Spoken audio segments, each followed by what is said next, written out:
So, hi everyone, welcome. Thanks for joining us.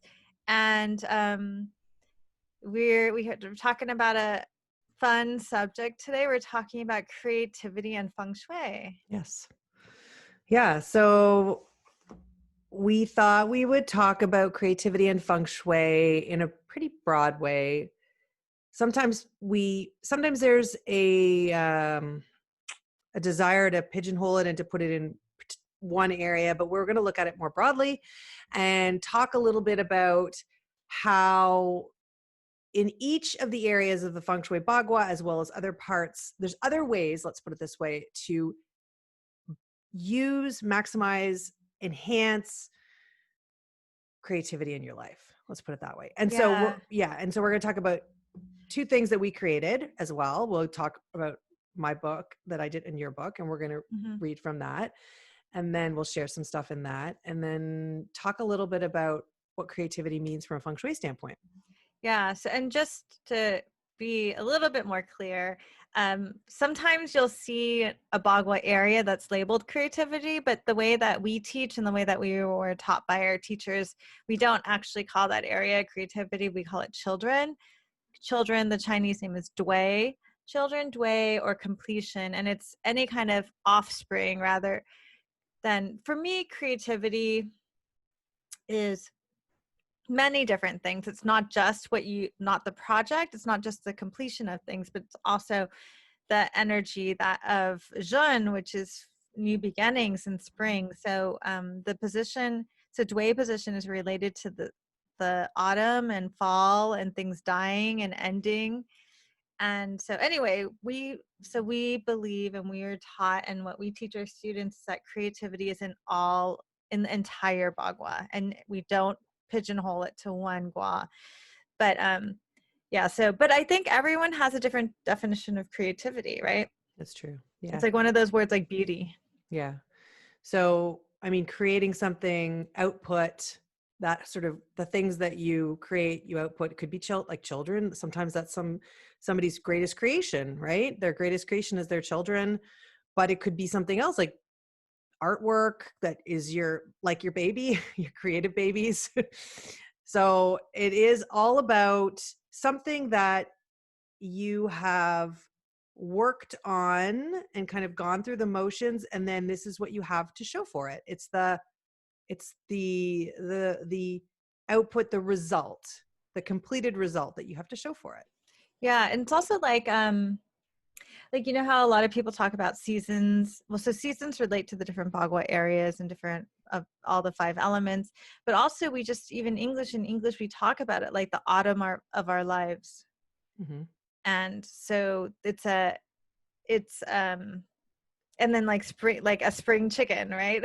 So Yeah, and in the bagua we like to look at springtime, like you said, which is June, which is springtime wood, as really the start of something.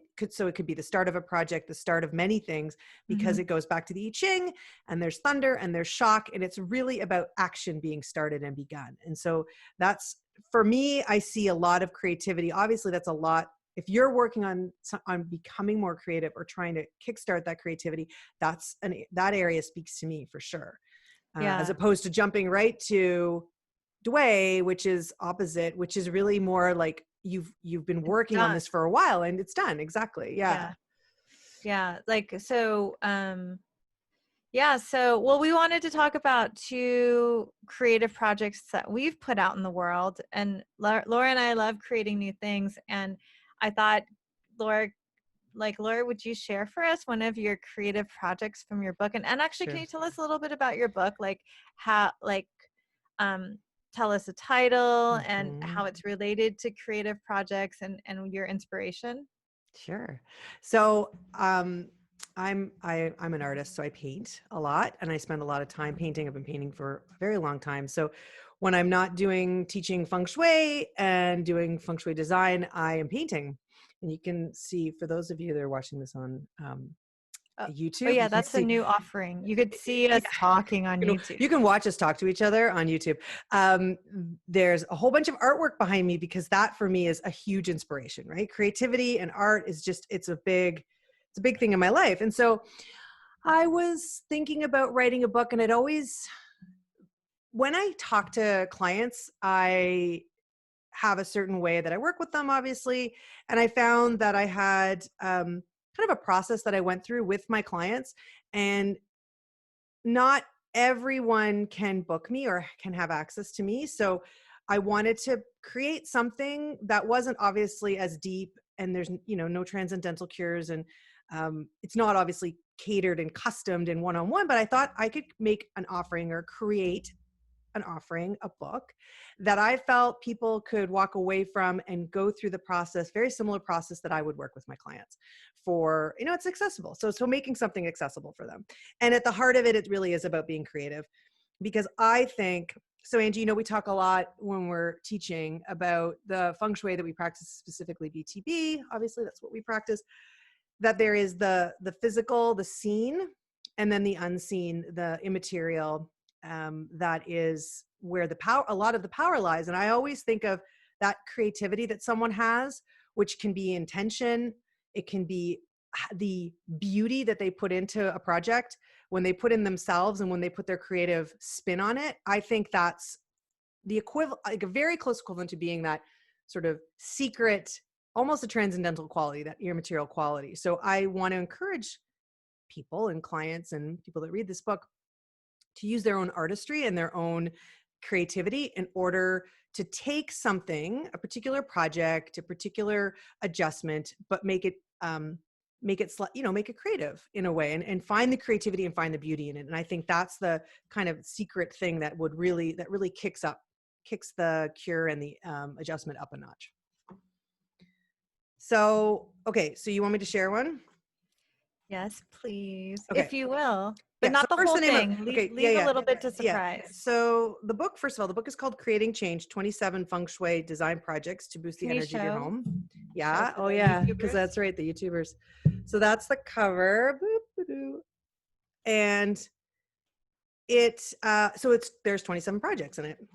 It doesn't lie. There are actually 27 projects in it. And I talk a little bit about how you can set up, and it goes through a different, I like to start with resetting and clearing, and then you move into activating. So I'm actually going to take one that is from how to balance. There's a balance area, like one of the chapters is balancing.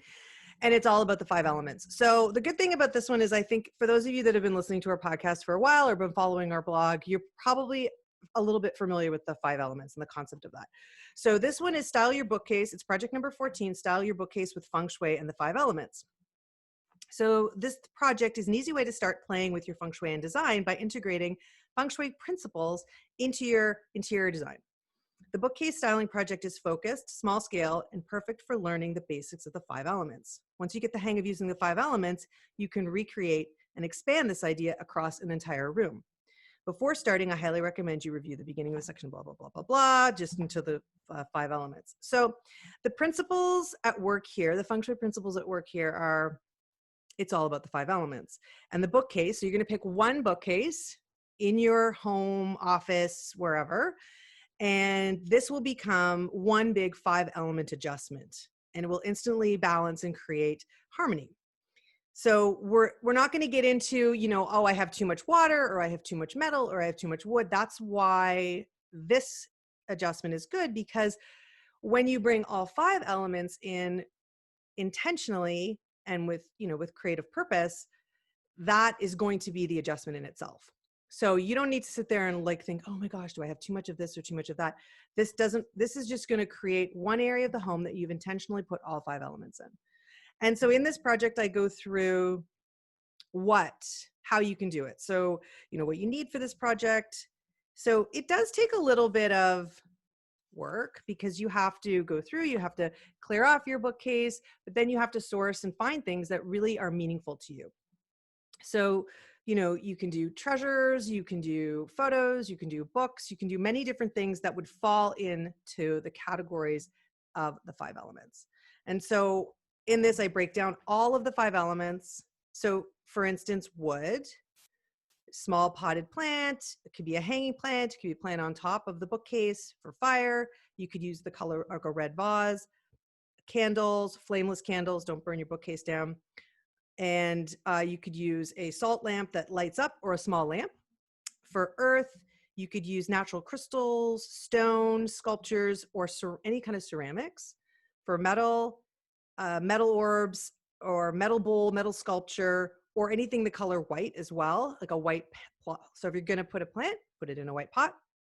And for water, you can use cut crystal, glass weights, but I like to just use dark blue or black frames or like black file fold. It depends on what your purpose is. So using the color black.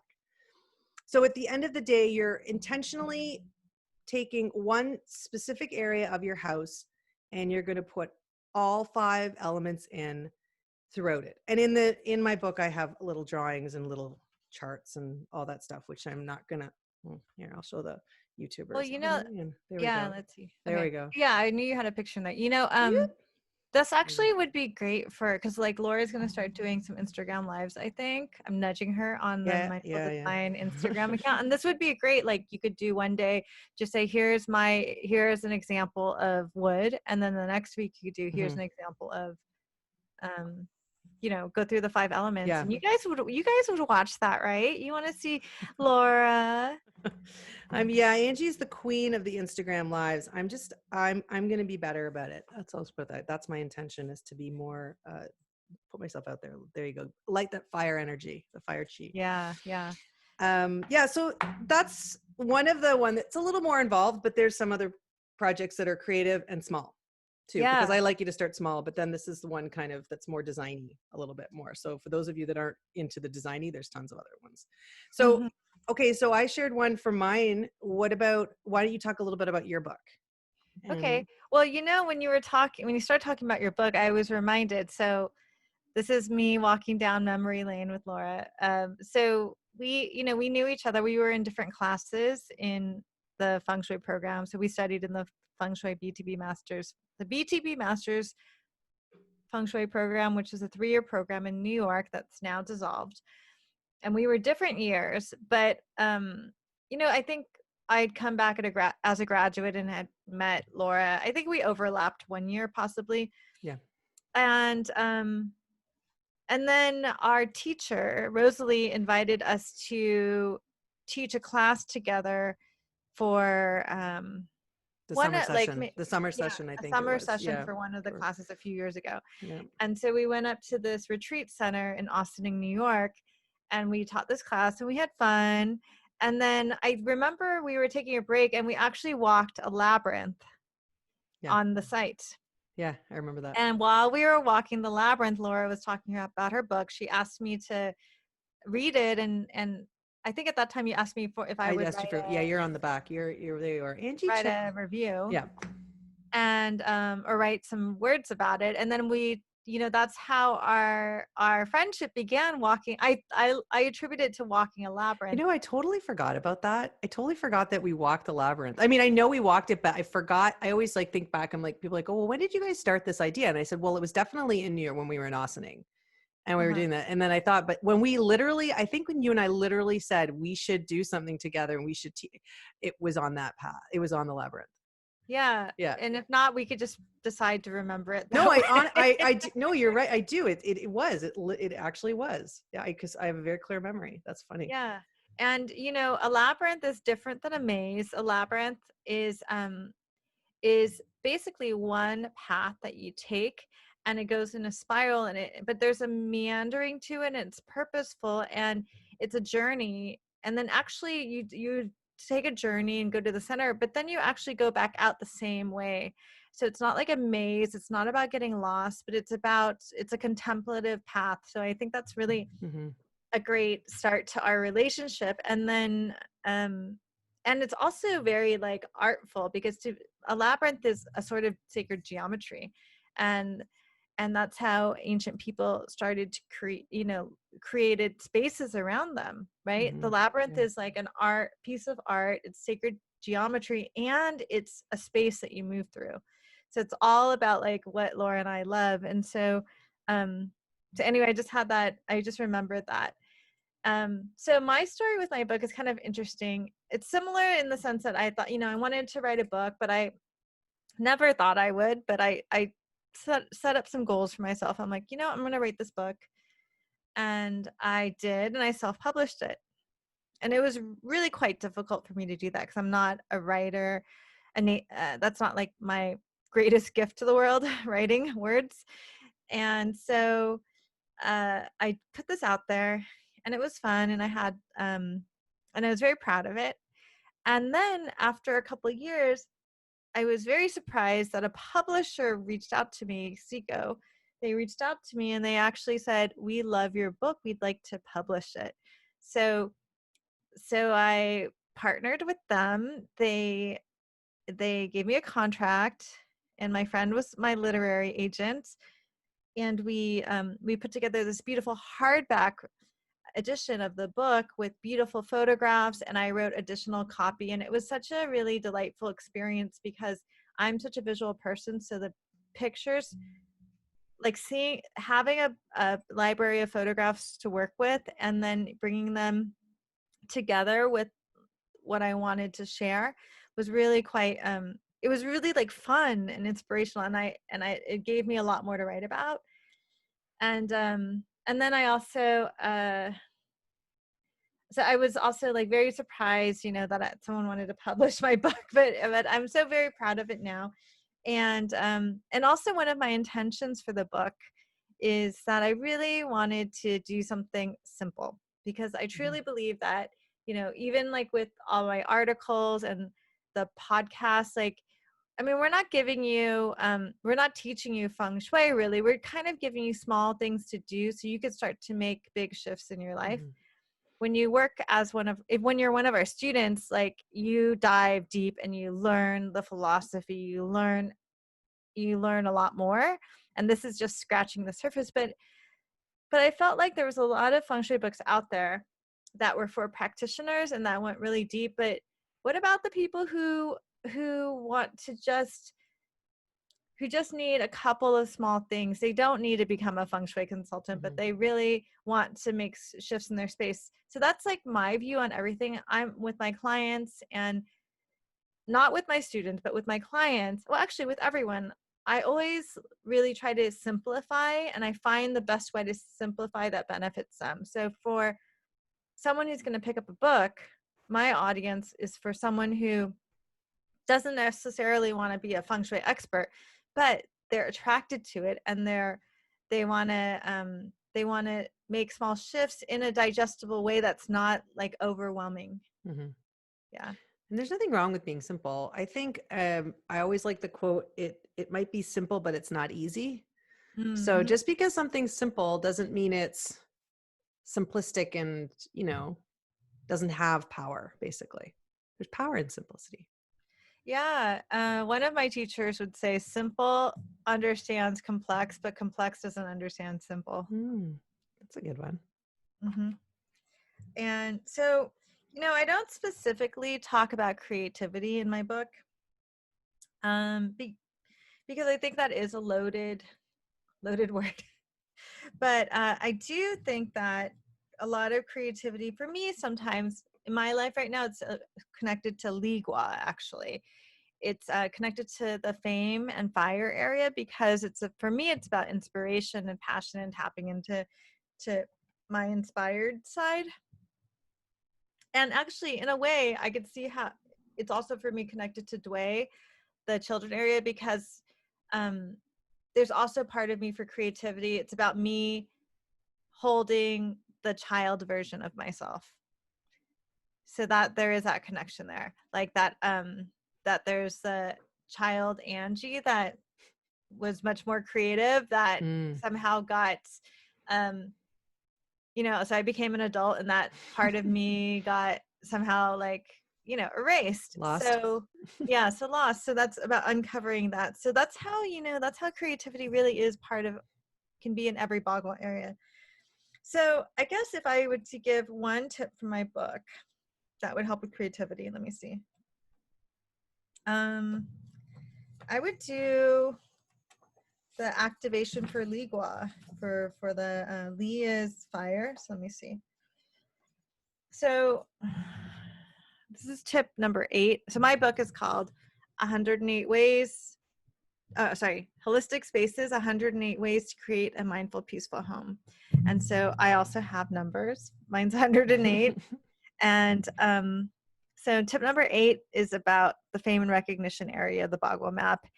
And I rate that this recognition area, the bagua map, is called Li, and it's related to fame and passion, recognition, your reputation, and the season and energy of summer. It's also related to the color red, the number 9, triangular shapes, and the element of fire. Pay attention to this area. So I'm going to modify what I wrote for creativity. Pay attention to this area if you want to activate inspiration and creativity in your life, because Li position influences and improves your level of passion and how the world sees you and what you put out into the world. So it's a great area to activate if you're starting new creative endeavors that require inspiration. So if you want more inspiration and you want to light the creativity in your life, you can, or in your work or in your relationships, you can try placing a plant in the recognition area of your home. So with the plant is wood energy. So when you put a wood element in fire position, it feeds that fire. And also, if you do a flowering plants, I think that would be even more effective. And then also one thing I might add too is maybe spend some time in the Li position of your home doing something creative, like whatever that means. Like I just recently signed up for Creative Bug, and I'm doing like little color paint meditations and buying like watercolors, but doing something, whatever is creative for you, which could be singing, because Li Gua is also related to your heart. And we often talk about this, and I think Professor talked about how you can activate Li by singing, by making your heart sing. Mm-hmm. Yeah. Nice. So that's my tip. I think that was good. Yeah. So I can't wait for Laura to do her Instagram live, and she can show everyone how to do the 5-element bookcase for creativity. All right, that's what I'll do. And balance. Yeah. Okay. Yeah. Got it. Okay. It's on. It's on. Okay. You guys have to watch. You have to follow us on Mindful Design School on Instagram. So thank you so much for listening to this episode of the Holistic Spaces podcast. You can tune in the 2nd and 4th Mondays of every month for a new podcast episode. If you like our podcast in this episode, you can share with others, subscribe on iTunes or Stitcher, and leave a review. If you'd like to explore the world of holistic spaces and feng shui on an even deeper level, you can visit our website, online store, blog for more information. We also have a course called Practical Feng Shui that we offer every month. And if you have a question for us, that's the best place to go to get it answered. Because Laura and you can join this class and ask us a question live. Mm-hmm. And that's the best way to get an answer from us, a personal answer. Otherwise, we have so many freebies on our website, and that's what we can offer people who aren't ready to that want some free information. So we have tons of free information. We do this podcast, but yeah, we'd love to see you and see you on at our practical feng shui class. Or if you want to dive deep, you can join our certification. So thank you so much for listening, and we'll see you in a couple weeks.